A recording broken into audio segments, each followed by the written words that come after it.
Bismillahirrahmanirrahim. In the name of Allah, the most gracious, the most merciful. Today we are going to cover parts of speech. As you know, we have started parts of speech uh, before today's lecture. We have covered a noun, pronoun, verb, adverb, conjunction, interjection. So today we are going to cover, our topic is interjection. Let me repeat the parts of speech. Parts of speech are those words which when we read something, when we write something, when we speak something, when we listen something. So parts of speech are, all words can be categorized, all words can be categorized in some portions, in some categories. So these categories are called parts of speech. There are 8 parts of speech we have already discussed. One by one we are covering. 8 parts of speech are noun, pronoun, verb, adverb, conjunction, interjection, preposition, and adjective. In today's lecture, we will cover 2 parts of speech. One is interjection and the other one is preposition. So let's have a look.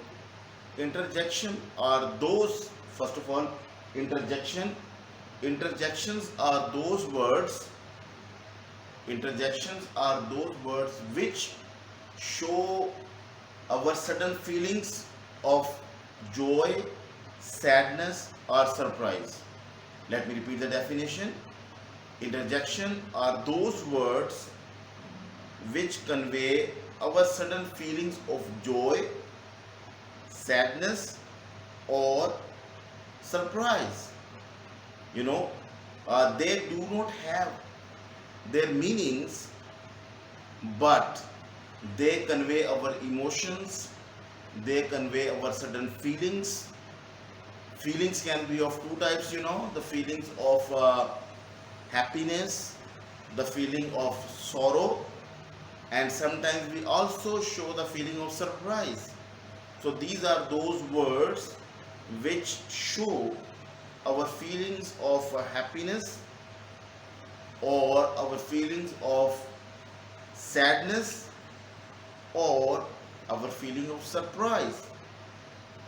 So interjections are those words which don't have their own meanings, but with the help of these words we can understand someone's, the feelings.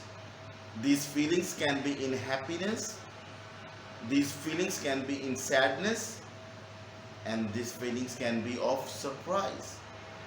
So as I have told you, these feelings can be of happiness, these feelings can be of sadness, and these feelings can be of surprise.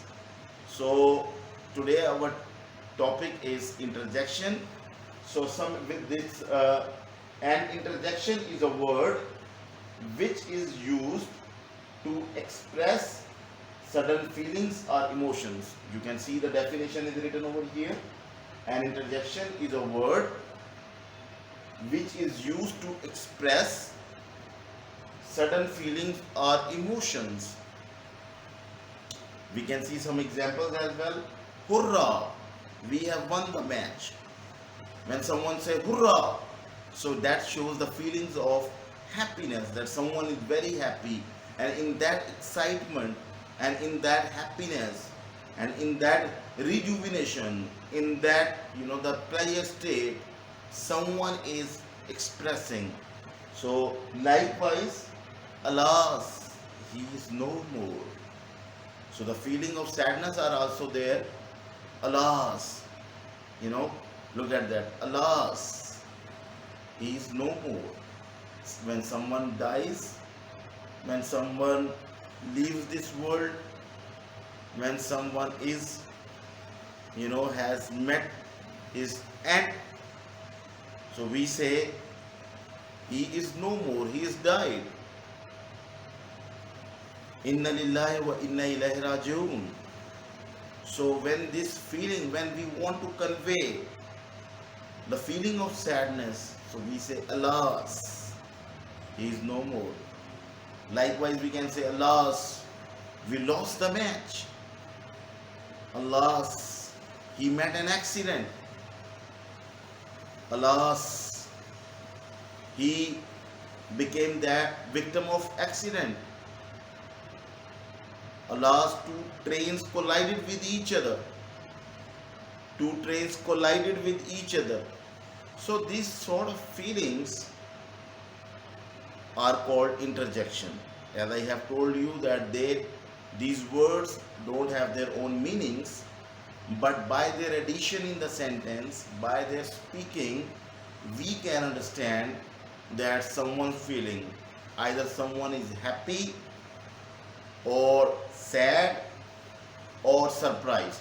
So we can understand the feelings. So there can be three kinds of feelings: feeling of happiness, feeling of sadness, and the feeling of surprise. Likewise, we can say, you know, uh, hello, what are you doing here?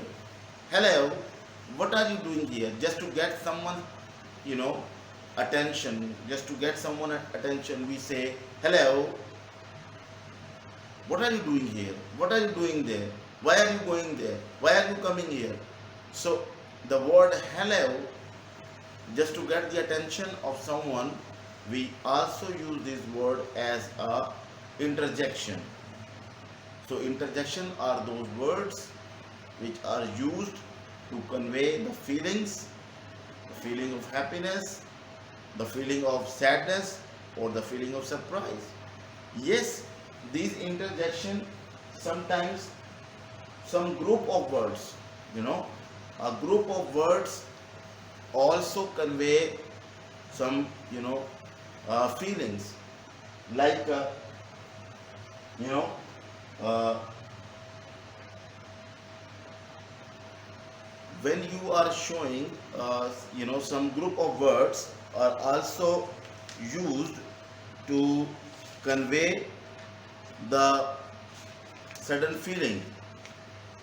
Like we say that, here is an example, that well done, well done. Likewise, we say for shame, for shame. When we want to condemn someone, when we want to rebuke someone, when we want to show our anger, so, or when we show derogatory remarks. So I have shared some new words with you. When we condemn someone, condemn. When we rebuke someone, condemn and rebuke are those words when we show our anger. So we say for shame. So these words are in groups. They are also called interjection. So it was our today's topic. Let me repeat it just for your ease. First of all, I would like to repeat the names of parts of speech. The names of parts of speech are, there are 8 parts of speech. So they are noun, pronoun, verb, adverb, conjunction, interjection, preposition and adjective. So today we have covered the topic interjection. Interjection is that word which show, interjection is that word which shows our feeling of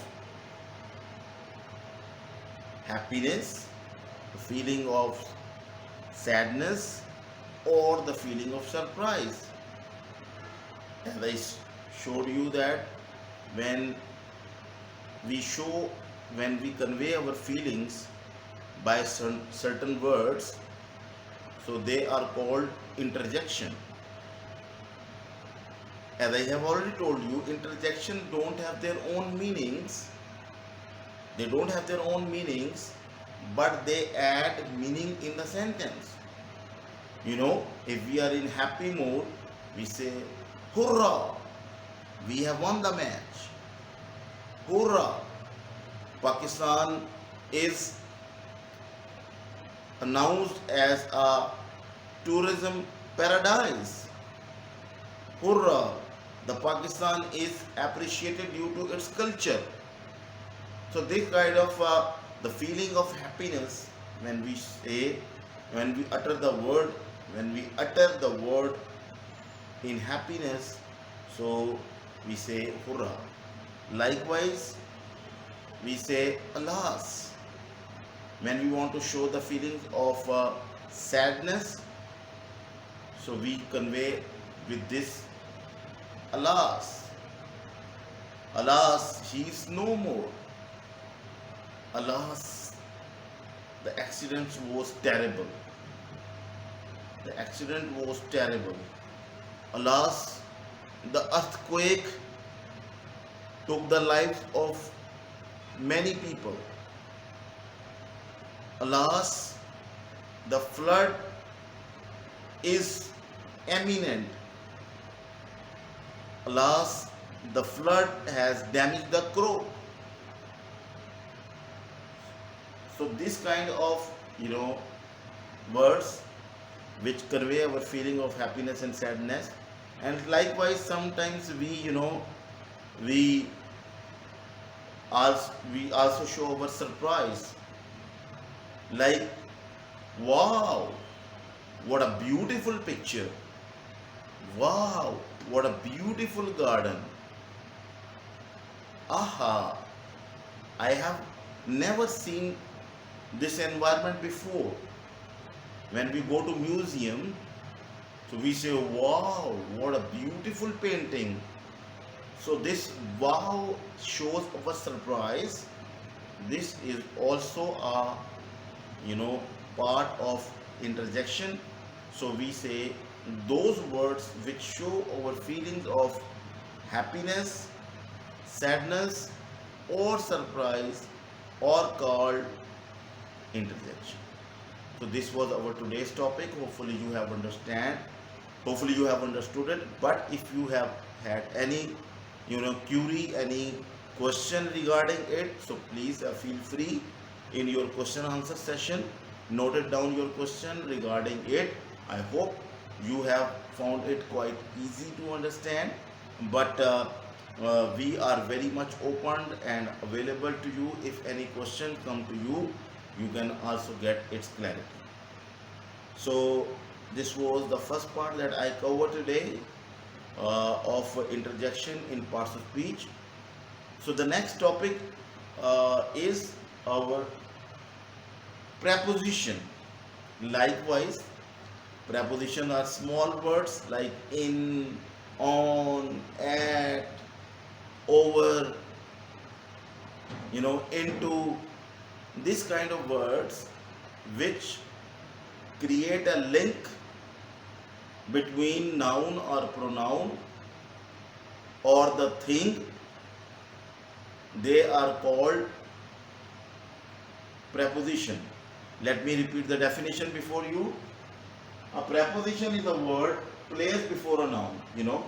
Preposition is a word placed before a noun or pronoun to show in what connection the person or thing by it stands in regard to something else.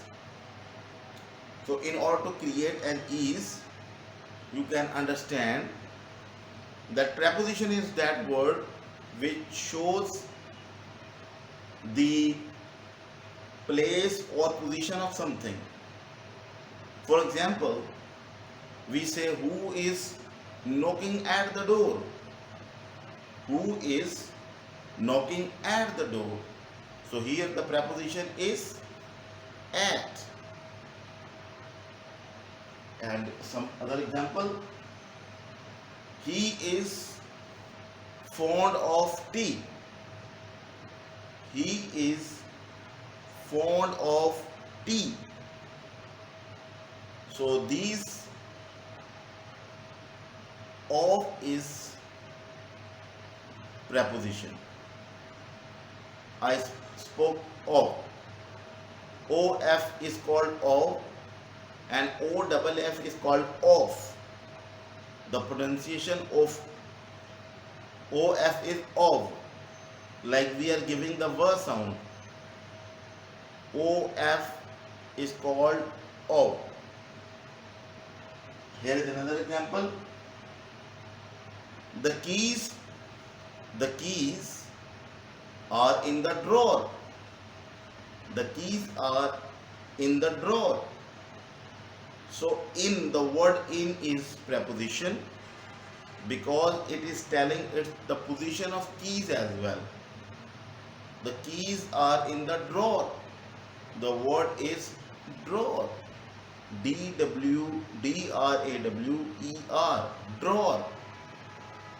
So with the bed, with sofa, there is an instrument, there are an equipment that is called drawer. In Urdu we say daraz. So its pronunciation is drawer. Drawer. So the keys are in the drawer. So my mobile phone is in the pocket. In the pocket. The preposition is in.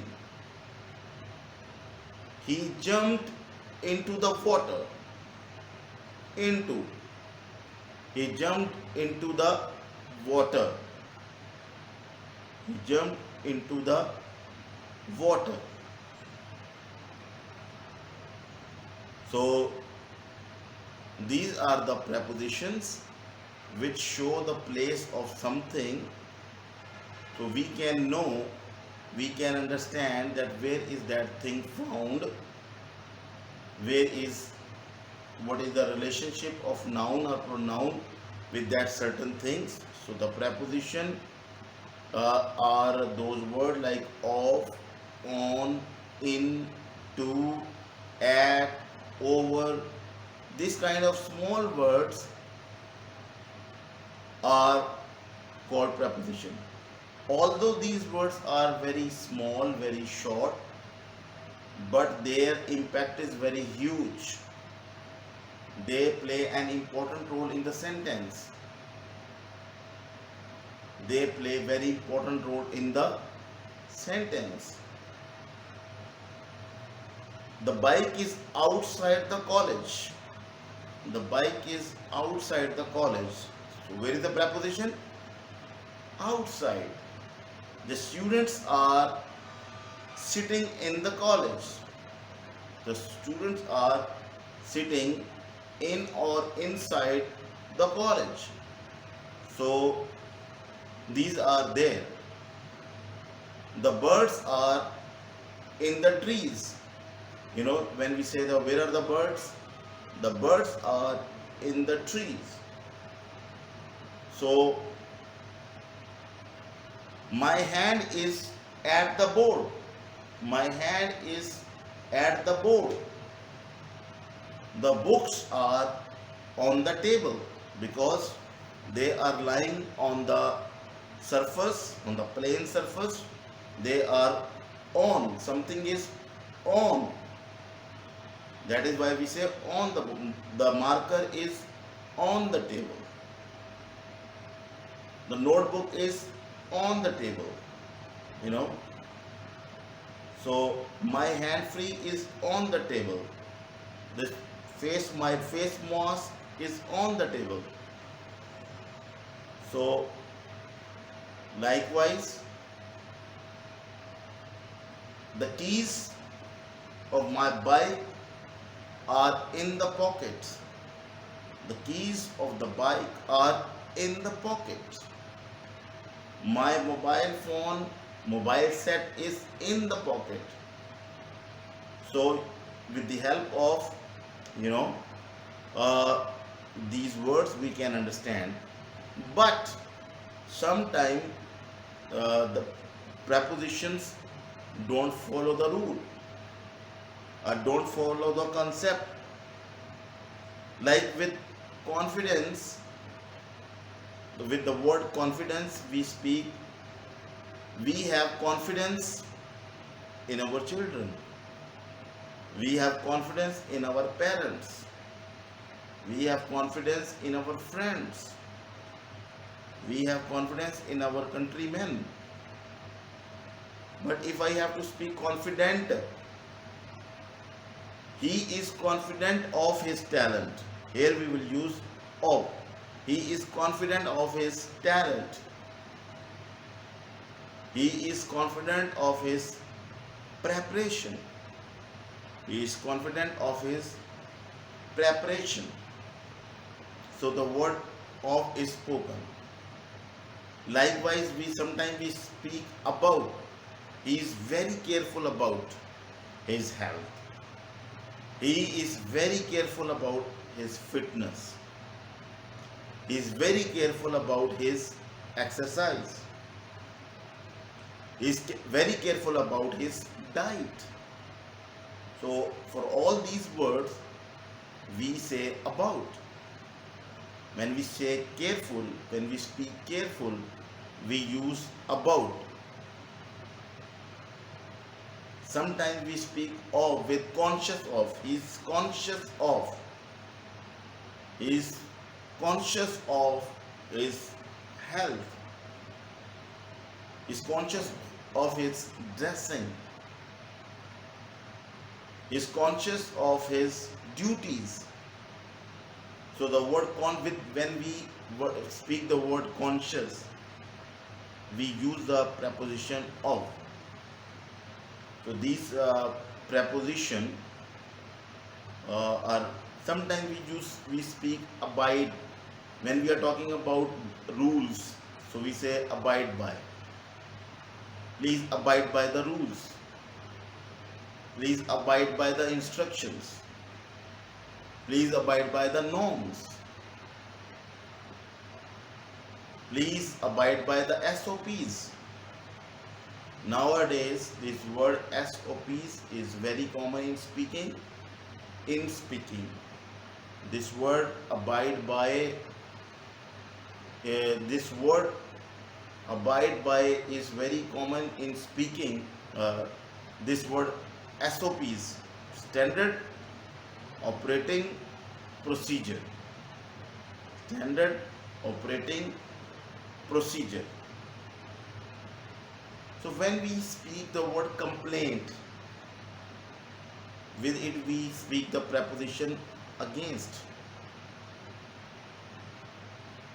The students complain against the attitude of driver.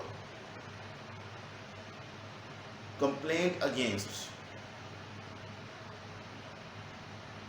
The students complain against the teacher's behavior.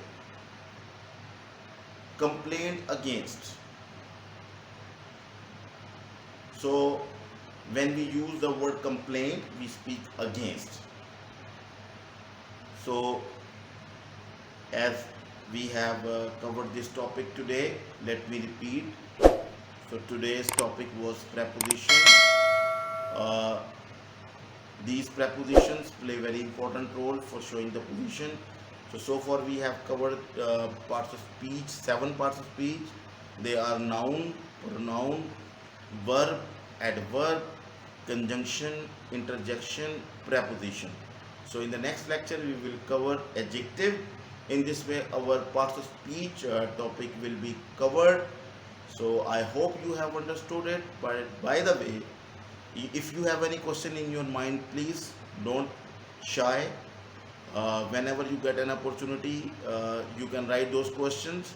So you can ask, inshallah, that will be clear. Thank you very much. Take care of yourself and the people you know. Allah.